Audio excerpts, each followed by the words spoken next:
Welcome to the Table Podcast, where we discuss issues of God and culture, brought to you by Dallas Theological Seminary.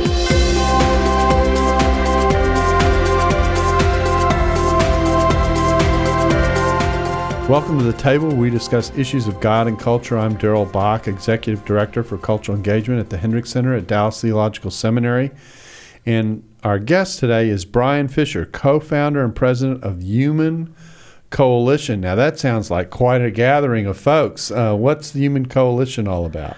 Human Coalition is about ending abortion city by city through this beautiful mix of technology and business metrics with compassion and grace and tangible help. We, in effect, go and find women online who are at risk to abort their children, bring them into pro-life pregnancy centers, some of which we own and operate. And then our goal is to not only save the child, but get the families plugged into a local church. It's 107 staff members in 7 states. It's grown like crazy over the past 4 years, but God's been very gracious. To date, we've rescued 4,166 children from abortion. Oh, wow. That's terrific. Well, let's start at the beginning here. My understanding is you were originally a businessman. Is that right? Yeah, it's a patchwork quilt. I'm originally from Pennsylvania. I graduated with a classical piano degree. Okay. And when I got out of school... That sounds like qualifications for what you're doing. Oh, it's completely related. Got out of school and realized that musical talent and musical employment weren't necessarily related, so I got a job in Christian radio, and I was in Christian radio up in Pittsburgh for about 3 years, and gradually discovered that Christian radio pays about the same as unemployment. So you don't want my job. Yeah, no, that's right. You're doing a great job. Wonderful job. Yeah. And eventually got recruited into the financial securities world, stocks and bonds and whatnot. So I was the number 2 person in a startup company that grew very successfully, and then originally thought that was where I was going to spend my career. But God had other plans. In 2006, my wife and I and our boys moved to Fort Lauderdale, Florida, and I took over the helm of an organization called Coral Ridge Ministries in Fort Lauderdale, Florida, D. James Kennedy. Yep. And that's where my journey into the pro-life world really started. But my early career was all in the business world, media and finance. Mm-hmm. So it was at Coral Ridge that changed your direction, or how did you end up at Human Coalition? Because I know that's a more recent organization. It is. In 2007, we at Coral Ridge, we tested an idea. The idea was, could we go online and find women who were looking for abortion providers and give them the option to instead connect with what are called pro-life pregnancy centers. There's about 3,000 of these all over the country. Ministries that are gospel-centric and provide help in order for the mother to choose life. And so we started testing the idea of using for-profit internet marketing, buying ads, if you will, so that when a woman would go online and search for an abortion, she would find us instead. And that test was successful. We started sending hurting women into pro-life pregnancy centers and making the phones ring. And then in 2007, Dr. Kennedy, the founder of Coral Ridge, passed away, and so I moved to Dallas in 2008. I was the COO of a large marketing agency in Dallas. But God just was relentless in pressuring me to continue that test. And, I wish, Dr. Bach, I had a different story, but I wasn't that interested in doing the work. I was excited to be back in the for-profit world. My wife was just getting settled into Dallas. The kids were getting settled into school. I was very busy. And just could not understand why God would be bothering me, if you would, instead of a number of excellent other pro-life organizations that are out there. I thought the last thing this country needed was another pro-life nonprofit. But in 2009, I opened up the organization, and on June 22nd, 2010, we were able to connect with a young woman in Pittsburgh, Pennsylvania, who was going to have an abortion, and instead we were able to give her the option to go into a pregnancy center there, and she came in with her fiance, and they saw their little daughter on the ultrasound, and they chose life. And today they have a 5-year-old little girl. And I got the call that night, June 22nd, 2010, from the center saying we just rescued the first Human Coalition baby from abortion.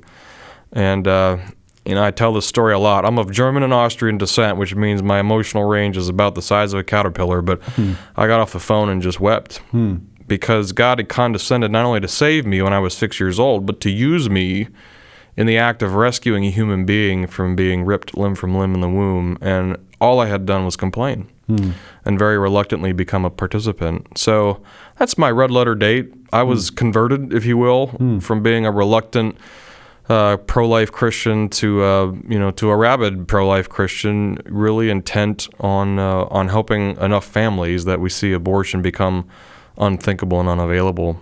The organization was very rudimentary for several years, and a Texas family got wind of us and converted us into a full-time organization in 2012. And so three business guys, started working with Human Coalition full-time on February 1st, 2012 in my living room on trade tables.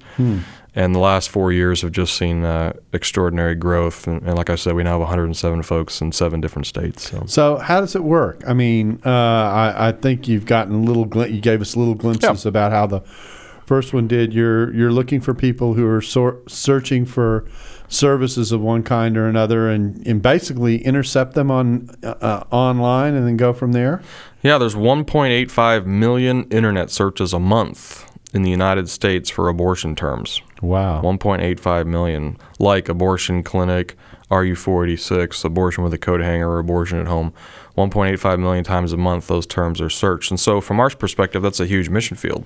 But you have to be online. And so our first iteration of the organization was only online. And then we started a call center in order to help pick up the calls and set appointments at pro-life pregnancy centers. We serve 21 pregnancy centers across the country, but we now own 5 of our own. And so because we're business guys that are running the organization, we measure everything and we test different ways of effectively communicating with women.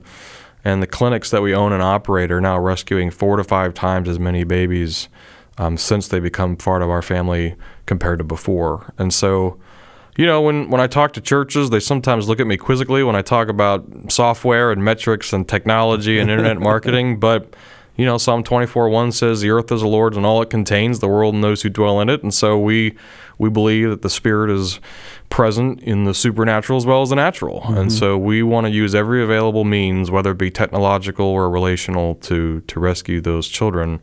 And so the clinics that we own and operate are now the most effective in the country at rescuing families from abortion. Now, what passages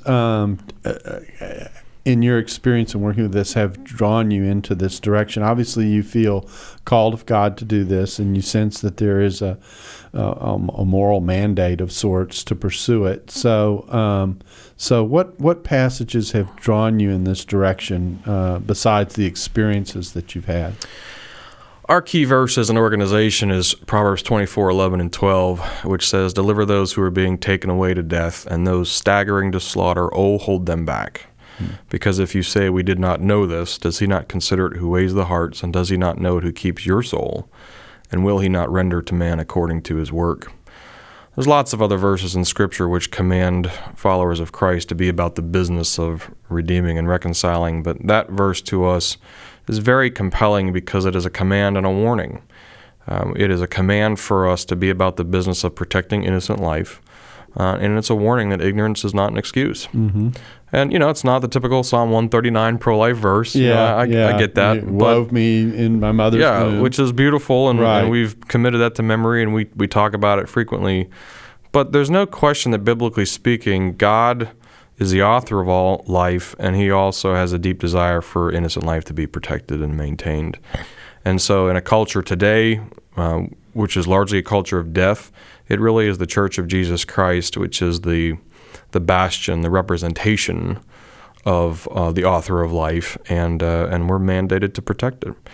We talk about Exodus 1. It's a fascinating passage. You have 2 Hebrew midwives, Shiphrah and Puah, who are commanded by Pharaoh to kill infant Hebrew boys, and they refuse. And one could argue they lie to Pharaoh about why they didn't do it, and God honors them. God blesses them and gives them families, Scripture says.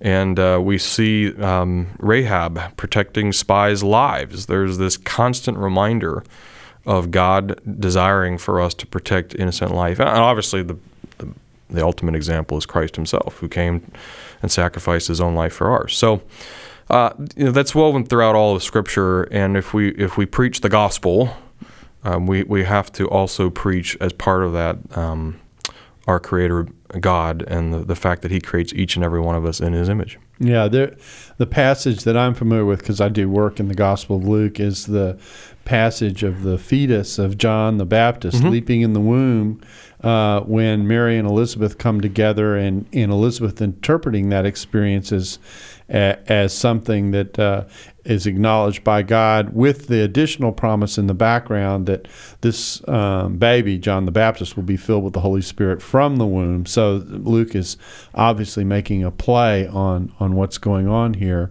And so you see the value of a fetus in this text that allows us to think through the way this budding image of God creation that God is in the process of forming, how that works. So these passages are important because they do show this grounding of life from the very beginning, even before birth, as something that people should be concerned about, particularly in a culture, a Greco-Roman culture, where infanticide, where if a girl was born to a family, oftentimes she was just left out to die because she wasn't socially useful. We sometimes think that the situations that we're in are new. They're actually quite old. That's right. Is going on. So this kind of ministry is pretty important in terms of thinking about what's involved. So let's talk about, so you, what would be the way to say this? God just kind of relentlessly kept this topic in front of you, and you eventually said, okay, or? Yes. I don't have a personal experience with abortion. I grew up in a great Christian home. My family members are all believers. I had a very boring testimony for which I'm very grateful. I think it first became real to me in 1999 when my first son was born. I was holding him in my arms just hours after his delivery, and I remember thinking, just for a fleeting moment, we abort him. I wasn't a kid person at that point. Yeah. I certainly am now, but I think my head and my heart connected to where the logical horror of abortion connected to my heart actually holding a tiny infant baby who had no ability to take care of himself. And that was the catalyst for me just getting educated over the next 7 or 8 years about abortion and what it has actually done to rip apart the fabric of the American family. 58.5 million Americans killed by abortion since 1973. It's about 2,800 a day. We're still averaging that. It's a leading cause of death in America. Wow. And outside of the Holocaust of death, the ramifications to women, depression and suicide and physical illness and problems with other pregnancies, the impact on men, depression, violence, relational issues are so astronomical. I think we have a hard time conceptualizing to what extent abortion has really harmed the culture. I didn't know any of that. I mean, in 1999, I just didn't know. And so God began educating me, and so by the time he called me into this work full time, I think he had taken me through a crash course, and that education continues today. I still have a ton to learn. Yeah, the fallout from all this is something we're probably going to come back to and talk about on the other side of the break, because I think that's something most people don't even think about. It's a single decision, but it's a single decision with consequences all over the place. So what is it you actually do now? Is you help run the company and develop it? And yes, I'm the co-founder and president, so I spend a good amount of my time fundraising, as you can imagine, because it's a nonprofit, and running the operations of the organization. Our headquarters is in Plano, Texas, but we own pro-life clinics in Grapevine, Texas, and Pittsburgh and Raleigh, and we're about to start in Atlanta, and then we serve another 21 clinics in different states across the country. And because of that business background, we have developed a formula, if you will, that actually articulates how we can end abortion in cities by reaching enough women and saving enough babies. And that's how we're growing now in our ministry, because there's such a hunger in major cities across the country to see abortion ended, and to have a strategic plan which can be measured and evaluated is a huge blessing to many churches. So, obviously you own some of these clinics, but you also have established, I guess, associate relationships with some of them. How does that happen? Do they contact you, or how does that work? They do now, just because we're one of the larger pro-life organizations in the country. But initially, we just called them and we said, hey, look, if we can get your phones to ring with women who are looking for abortion providers but are willing to talk to you instead, will you take the calls? And of course, there are pregnancy centers all over the country that's exactly what they want to do. And so they find us because we will provide them essentially with the internet marketing to go find women in their area at risk to abort, and we provide them call center support. We'll actually set the appointments for them. And so all that they have to do is meet with the clients and do the ultrasounds and provide long-term care for them so that we can save those babies. It's a So great is there relationship. software that okay, now no. It's very high tech. Can you I feel like I'm talking to Apple now. Can we talk about this? So there's software that helps you locate these folks? Yes. If you were to come into our offices in Plano, you would think you were walking into a tech company. It's a very strange nonprofit. Obviously, many of our offices are medical, and so you have nurses and ultrasound technicians and counselors. But in Plano, we have software developers, internet marketers, statistical analysts. We have sociologists. We have people who are focused on how to help women make that choice for life in a way that serves them well. And because all of our data is collected on a very large software platform, we have the ability to test different ideas. One idea we just tested here in Texas, we changed the color of one of the counseling rooms. We developed some tests in the area of atmospherics. Atmospherics is basically how do nonverbal factors influence our decision making. Every time I walk into Best Buy, I'm a victim of atmospherics, right? The lighting is great, and the colors and the layout of the product all suck me in. Well, our decision making processes are done in the same way, even in an issue as serious as life. And women tend to be more highly impacted by atmospherics than men. Oh, really? Yeah. Shocker. A surprise, right? Yeah. And it'll take us a while to figure that out. Yeah. But the women on staff continue to validate that. So we tested the idea of changing the color and furniture arrangement of one room to create an atmosphere of calm. And we left the other counseling room, which was very nice, alone. We realized that a woman who is going to abort and does, her primary emotion is anxiety. The woman who is going to abort but then chooses not to, her primary emotion is calm. So what sort of things could we create that give her a sense of calm so that we can serve her better? And so we called the Blue Room test. The renovated room gave us a 15% increase in our effectiveness at counseling for life. Oh, wow. Just because of the color of the room. Wow. That's the power of using software and data and analytics to supplement compassion and grace and tangible help.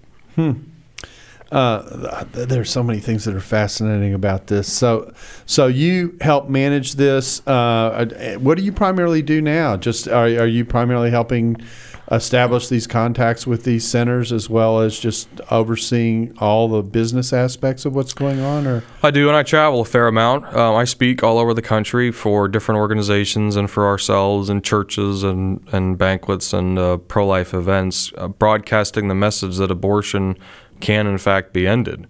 That comes to a surprise to many people, but when you pull out the numbers and the data and you realize that we can in fact dramatically improve the number of at-risk women that we speak with, and we can dramatically improve the number of babies we rescue, and we can dramatically improve the church's involvement in this work practically, the message starts to resonate. Whenever I speak, I say as a Christian, it's a tricky balance, but on one hand, we have to be as aggressive as possible to rescue every family that we can from abortion. On the other hand, we have to be as aggressive as possible at extending the grace and forgiveness of Jesus Christ to the tens of millions of people who have aborted a child. Both those things have to happen in the life of a Christian. It's a difficult balance, and frankly, we don't always get it right. But by my estimation, there are probably 60 million adults today in America who are the parent of an aborted child, and that is another tremendous mission field for the church. So I have the privilege of addressing both of those issues when I move around the country. When I'm at home in Plano, I spend a good amount of my time casting vision and frankly setting our 2 and 3 year plans up and getting the team ready to go to the next level. And we're opening up new cities. We're in Atlanta, so I spend quite a bit of time there. It's an absolute joy. Could I have ever predicted in a million years that this is what God would have me do? No. It's hard work, and it's not very popular in many cases. But when you can see 4,100 children whose lives have been protected and preserved because of what God is doing, it makes all the difference in the world. Yeah, it's amazing ministry in many ways. I've got all kinds of questions about the type of women that you minister to and the impact of what it is that you've done. I imagine you have tons of testimonies from women who walked in thinking they were going to make a decision to abort a child and have decided to keep it, and now on the backside of that feel very positive about the decision that they made. What happens to those children, first of all, and then secondly, I imagine you have some stories about some of the women who've decided for life as opposed to aborting a child.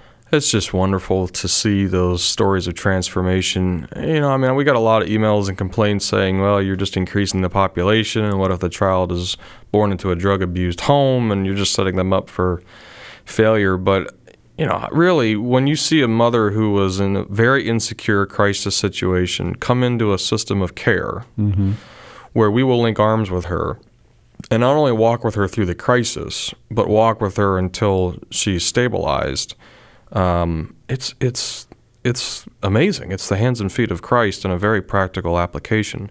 The vast majority of women who choose life choose to parent. Some choose to place for adoption, but it's actually pretty rare because abortion is really seen culturally as the last form of birth control. And so the situations that you might envision as being worthy of adoption are not as plentiful as you might think. Many women have the ability and the wherewithal to parent their child, and those that do place for adoption, have wonderful experiences with that as well. Probably one of my favorite stories, and it's just from the last 2 weeks, is at our clinic in Pittsburgh. A woman came in. She wanted to have an abortion, but she was willing to come in and speak with us. And she saw her baby on the ultrasound. She thought she was about 5 weeks pregnant. She was 16 and a half weeks pregnant with her little son. And she's married. She has 2 children already, but both she and her husband are out of work, and they're flat broke. And so she said, I can't afford the child. We hear that often.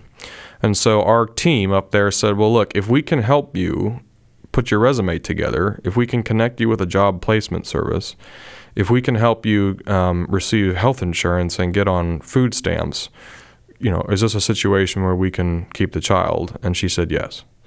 And she chose life. Now, later that week, one of our staff members sat with her for 3.5 hours in the welfare office.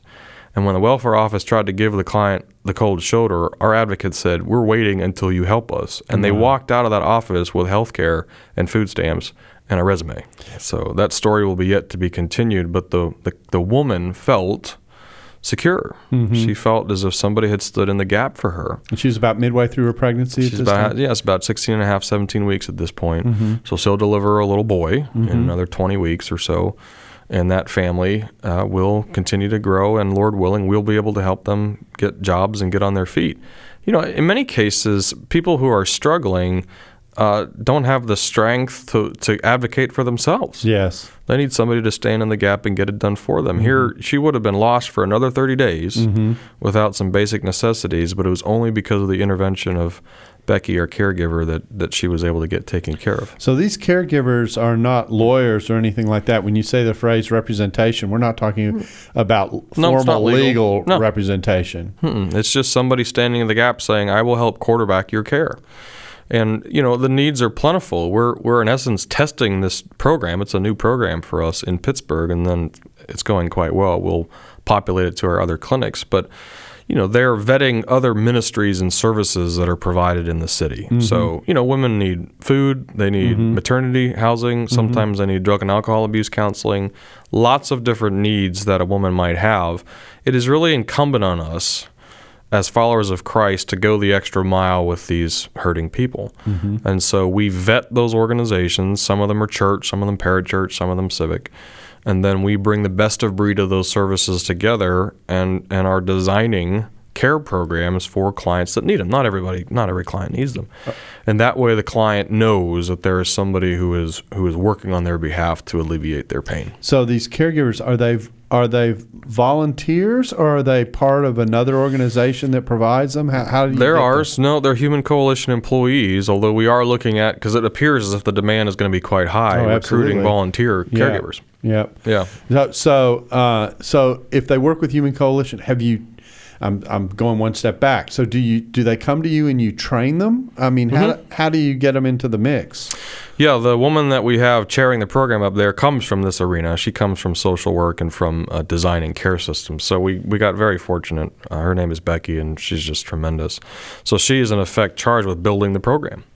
And so far, the program has been extremely successful, and we anticipate it's going to have to turn into a mixture of paid staff plus volunteers who become trained in giving that care and advocating for the client. Okay, so I've got software people who work software on the one hand. Yeah. I've got social work people who come alongside the woman on another. I'm assuming you have counselors who are trained in psychology, et cetera, to help interact with the women as they're in the process of making the decision. What other kinds of human beings do you have in Human Coalition? I mean, we have pastors. Okay. We have a church outreach team. We don't think abortion can be ended without the church. And so we invented a way to measure the church's involvement in the act of ending abortion. We actually built a formula and a way to measure. Dallas as an example, we now know what percentage of churches in Dallas are actually engaged in some meaningful work to end abortion. That team's job is to build relationships with pastors and priests and church leaders and drive a deeper engagement in protecting innocent human life. So we have our pastoral team. We have our fundraisers. We have attorneys. This work requires substantial legal work. That was my next question. Yep. I figure a lawyer's got to show up somewhere. We got a few of those running around. Yeah. A few lawyers. And then, we have some wonderful speakers, and we have a large marketing team. Our Facebook community has over 1 million people from 47 different countries worldwide. So that's a team that has to be managed, and the marketing is a big deal. So, it's a very odd nonprofit. Yeah. Are there any medical people involved? There are. Yep. In the medical clinics that we own and operate, we have nurses and RDMSs and ultrasound technicians, depending on the clinic. And then a medical doctor has to oversee all the ultrasound work. Okay, so you've got you got a little community. I mean, I've got. I mean, where else do you have software and social work and medical teams and lawyers and business people and pastors? I mean, what are you missing?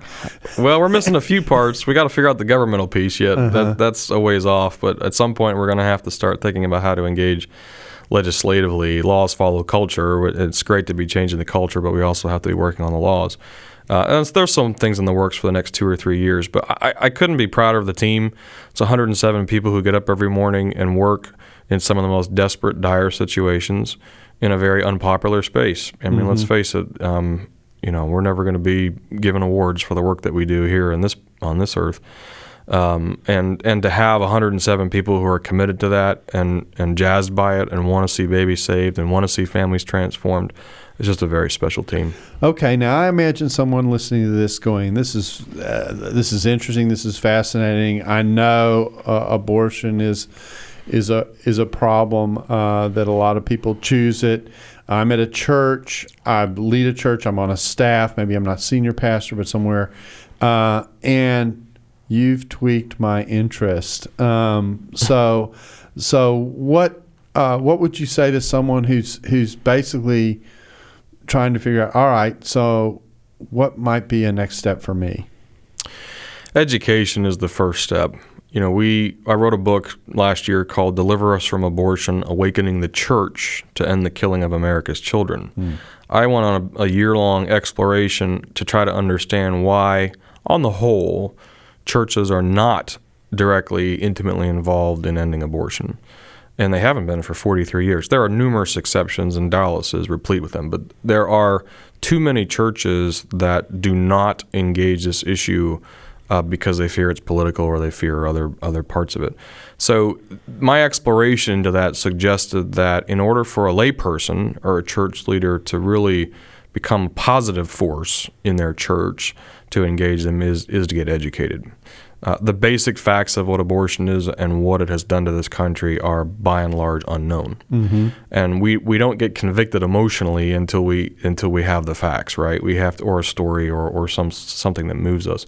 In my case, it was just studying the issue and understanding the degree to which it's impacted the American family. But for others, it's a relative who's aborted a child.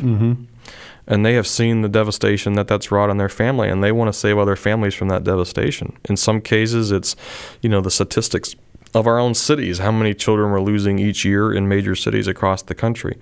But get educated. There are wonderful resources out there that can start the process of education, and then share that. Get into the small groups. Get into a Sunday school. I'm teaching a Sunday school in my class, right now about abortion. We provide training. We provide a Pro-Life 101. It's a 3-hour course that can be done, at one time or spread over 3 weeks that give the basics, the history of abortion, what the Bible says about abortion, and what we can do to end it. And then it's really connecting with folks in the church who God is calling. And this is pivotal. Candidly, if the senior pastor does not view this as a pivotal issue, it's an uphill battle. Well, I'll just shoot straight about that. Yeah, sure. But that doesn't mean work can't be done. And finding other like-minded people in the church and coalescing together is really important. You need a team, and that team has to be humble. They have to serve the church. They have to work within the authority of the church. And yet at the same point, expressing the dire need that exists because of abortion. If you can get educated and form a group of like-minded people, you can get a lot done.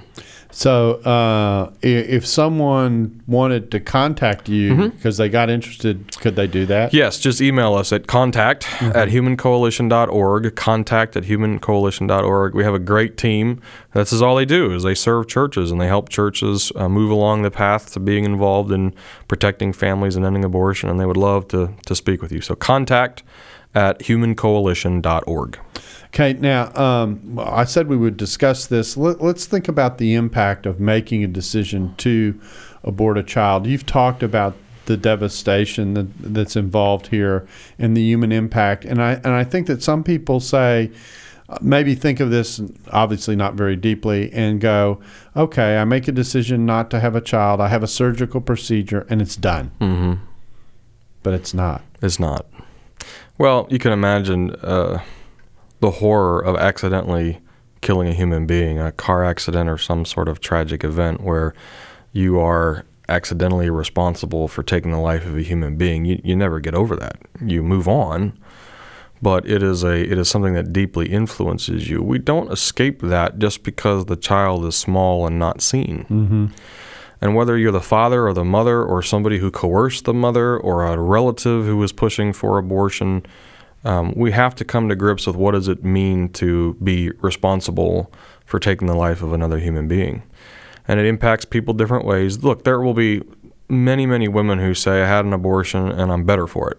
That exists. And I'm not here to debate that. What I'm here to say is there are millions of women who have aborted and have suffered and regret it. And had somebody stood in the gap for them when they had that abortion and said, I'll help you through this so that you and your child can live, you would have a whole different situation. We have numerous people on staff who are parents of aborted children. And the men, several men on staff, would be the first to tell you that they are forgiven. They know Christ has redeemed them. They have repented, but it still hurts. And it's going to hurt until they go to glory and they meet their child. So how many of these women are single and need additional help beyond the decision? I would take it that the bulk of most. Them, yeah. 85% of all abortions are performed on unplanned pregnancies. Okay, so only 15% are where people just don't want the child, or there's a diagnosis that they don't like or whatnot. But 85%, and the overwhelming majority of those women are single or not in some sort of secure relationship. So this gets back to sexual ethic and how do we define that in America today. But if we really want to end abortion, you must stem unplanned pregnancy, which means we have to get back to defining what a proper, healthy family in the context of biblical marriage is.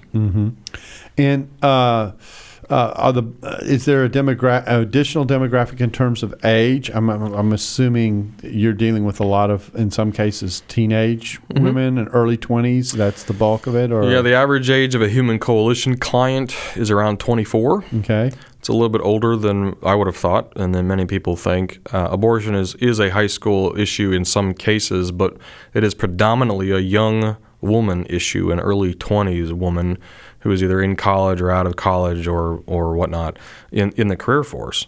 And the demographics outside of that differ by city. So we work in Memphis. Vast majority of women who are at risk to abort there are African American, underprivileged. Here in Dallas, it's a mix of white, Hispanic in the Grapevine area who are not necessarily underprivileged. The abortion demographics tend to reflect the area in which we're working. In Miami, largely Latin American by, in the thousands. Miami is one of the top 5 abortion capitals in the country. So that's important for church goers and Christ followers to understand, because it is very possible to minister to people who look and act like you, who are also dealing with either having had an abortion or at risk to have an abortion. Now, I'm going to deal a little bit with I don't know if the politics is but the rhetoric associated with the politics of this. Oftentimes what's said is that you're dealing in areas of human choice, and you're pro-choice or you're pro-life, that kind of thing. How do you help people sort through that rhetoric, and how they are hearing it framed about, it's my body, you're taking away my rights, all those kinds of things? Well, the good news is there is actually no logical, factual argument for the abortion.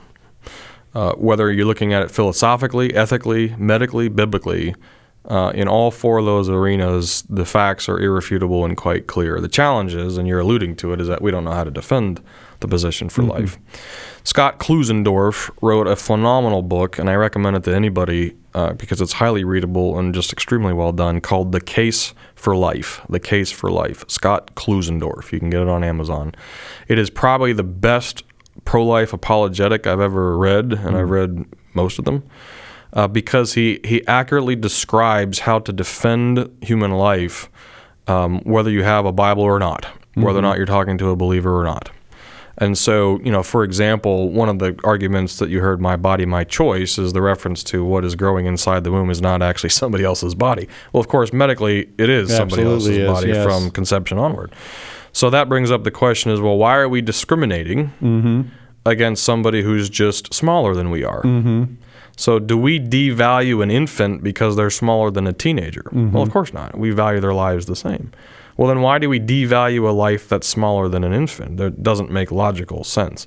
And Klusendorf walks through the 4 major arguments that can be applied philosophically. Science completely backs up the pro-life position, and I think the Bible obviously does. And so a little bit of education, a little bit of training, Human Coalition offers it. Klusendorf's book is great.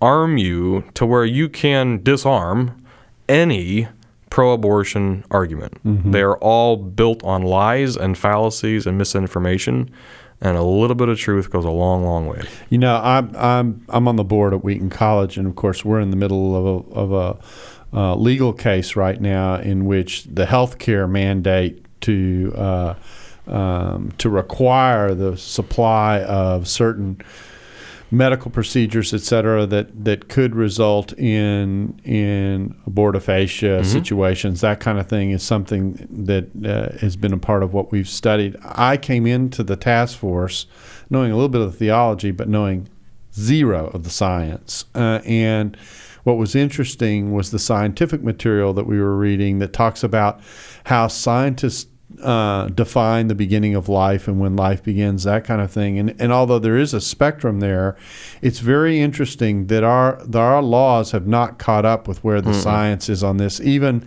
the looser definitions of where life begins, because it's pretty clear that you're dealing with an independent entity all of whose base functions of life reside within that entity from a very, very, very early point on, long That's right. before where our law allows abortion to take place. So that when you combine the scientific with the moral and legal elements, there is very clearly a line that has been long passed. That's correct. By the time we exercise what we have allowed legally our rights of abortion to perform. Well, and ironically, there are actual two laws on the federal books that contradict each other to that regard. Interesting. Roe v. Wade obviously makes abortion legal at any stage of development for all 9 months, and it's up there with China and North Korea in terms of its permissiveness. We are the top 4 permissive abortion countries on the planet. There's another law in the books called Lacey and Connor's Law. You might recall that Lacey Peterson was murdered by her husband Scott in San Francisco. Her body washed up in San Francisco Bay along with the body of their unborn child, Connor. He was charged with double homicide. So he did not have the right to kill Connor, but Lacey did. Same gestational age of the child. And Bush passed a law that made, I think it was 65 acts of violence against an unborn child at any stage of development illegal, except abortion. So you have one law that says that unborn life from any stage of development should be protected from violence, and you have another law that says that's not entirely true. We can kill that life at any stage of development. That quandary presents a moral dilemma, which any legal scholar or frankly any common sense person would say, this is ridiculous and it makes no sense. And furthermore, it propagates the idea that the value of the preborn child's life is somehow determined by the mother. And not by other institutions. Yeah, I think the subtle argument in here that people don't process is they think that because the child is dependent on the mother for well-being while in the womb, that somehow that disqualifies it from being considered life. And yet what I was reading in the science says, no, actually we continue to protect a baby after it's born because it's dependent on parents in order to survive. But we regard that somehow as life, and where we are in the womb is somehow not. And it's very inconsistent. As I said, all the scientific elements that make that person an independent entity are in the person while they're in the womb. That's right.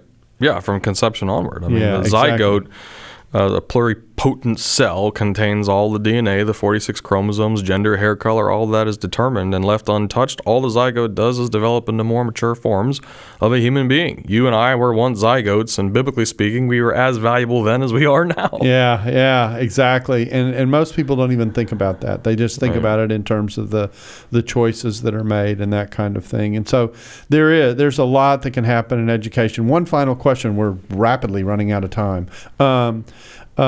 If a church is motivated to do something, one, what do you advise? And two, how do they contact you? Yeah, one is through that process of educating your congregation. We have worked with dozens of churches all over the country, and time and again, we learn that is the best way to get started. Get everybody on an even playing field about what it is the church wants to do. And two is to absolutely reach out to us, because we can provide the resources and the training to do that at contact@humancoalition.org. If they're already involved, they might financially support a pregnancy center. That's awesome. They might provide post-abortive healing Bible studies. That's awesome. They might provide tangible ways of helping women in crisis pregnancies. That is awesome. Foster care of some kind? Foster care, adoption services, maternity housing, and frankly, hundreds of churches across the country do that sort of work. I think the key point is make sure that what you as a church are engaged in is still relevant and is moving the ball towards reducing abortion in your city. If that's where the church is going. There's a lot of techniques, there's a lot of things that are being done that frankly are not the best use of time. And that's where we can provide substantial help and counsel, just because frankly we've seen most of what goes on.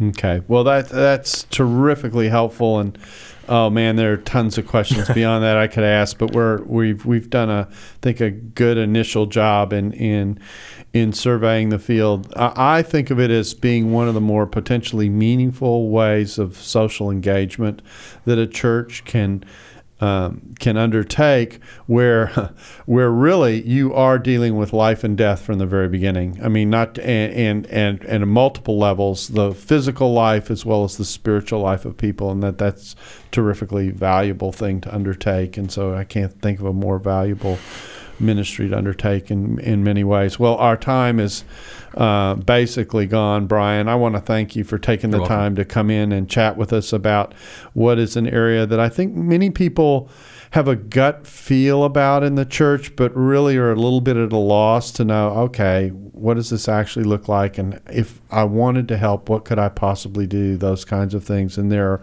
all kinds of ways I can see, you need technicians, you need sociologists, you need counselors, you need pastors, you need lawyers and doctors and nurses. That's a pretty wide swath. I can see why it's called Human Coalition. So thank you again for coming in and helping us with this difficult topic. Thank you. And thank you for being a part of the table, and we look forward to having you back again soon. Thanks for listening to the Table Podcast. For more podcasts like this one, visit dts.edu/the table. Dallas Theological Seminary. Teach truth, love well.